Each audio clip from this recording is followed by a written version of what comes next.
which kind of oil they use. 4, 5, 6, and this is really extremely painful.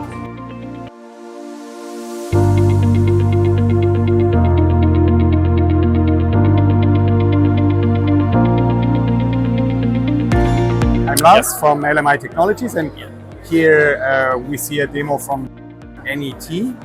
And what they do is typically creating intelligent cameras, smart cameras. And this special model is using a Sony IMX990, which is a sphere sensor. It's one of the sphere sensors.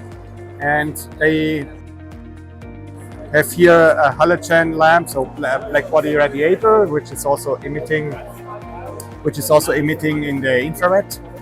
And here we have the blue labels, and they are not transparent, but with the InGaAs sensor you can look through the material, so the blue color gets transparent, and we see the liquids when you look on the monitor, and we see the fill levels on the monitor.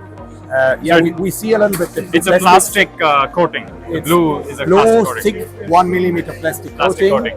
It gets quite transparent, not fully, but quite transparent. And you see some water-oil mixes. And water has a very strong absorption in the infrared, around 970 nanometers. That's why it's all dark. And then water gets more dark than one with oil. I have no idea which kind of oil they use. But if it's mineral oil, there's no absorption, and water has a really strong... What if it's empty? It would show fully white. It would show fully white. Yeah, like here, it's quite transparent. So this is a special smart camera that is really with InGaAs sensor. Well, this is totally unusual on the market. They have maybe area scan camera monochrome color, and some of them are maybe also with line scan sensor. Okay, here next we have the LMI trade show demo showing battery inspection.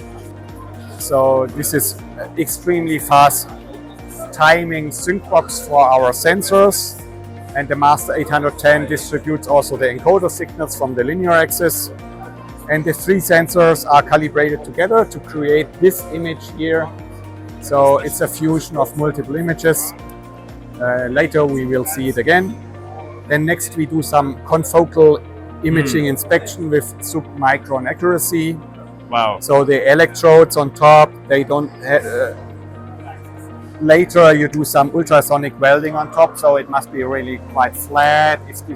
If it's uneven, you have scratch, some pinholes, whatever, then it's not really good for the next welding process. So that's why we can look with our confocal sensor on very small defects. So that's one of the, I think, big advantages of LMI, right? You can we can buddy the sensors. Three systems calibrated calibrate together. Yes, because calibration in 3D is 3, 4, 5, 6 degrees of freedom you have to calibrate. Yeah. And when you have 2 or 3, then it's even more worse. So you end up in this case maybe with 24 degrees of freedom calibration. And this is really extremely painful. Next we have the confocal scanner with a line length of around 16 millimeters and a measurement height range around 5 millimeters. And the repeatability is really in the sub-micron range, 200 nanometers. Wow. Or even better. So very, very accurate system. And with the confocal scanners, there's also another big advantage. With a laser scanner, when you look on a very shiny, on a mirror, maybe you can still detect something like 7 degrees tilt. With our glass scanners, it's maybe around 10. And with this confocal scanner of the G5 series, it's up to 20. So you get more from curves, you get more from the jumpers. And or if there's a groove or a scratch, you really get also the sidewalls. Right. And the G4 series, our new confocal scanners with very small arrays, they can even get up to 80 degrees angle. surface curvature. Wow. So when you do something in So there's no blind spots. so no Very shadowing. limited, yeah. It's Nice. it is coaxial, going to a semi-transparent mirror. So looking from the top with the light, with the camera, and there you can go up to 80 degrees. And when you have, for example, a ball grid array in semiconductor, you have really heavily curved object, ball bars. Yeah. And this is something that can be fantastically detected. And laser triangulation, if the angle is too strong, it just reflects away, it's getting dark. With the confocal scanner, you just will get it high resolution and with also this acquisition. Okay. This is a special fiber optical new interface which is used for embedded boards, fiber optical transmission. Okay. No, it's a coaxial transmission. For long distance, basically. For long distance, for embedded systems.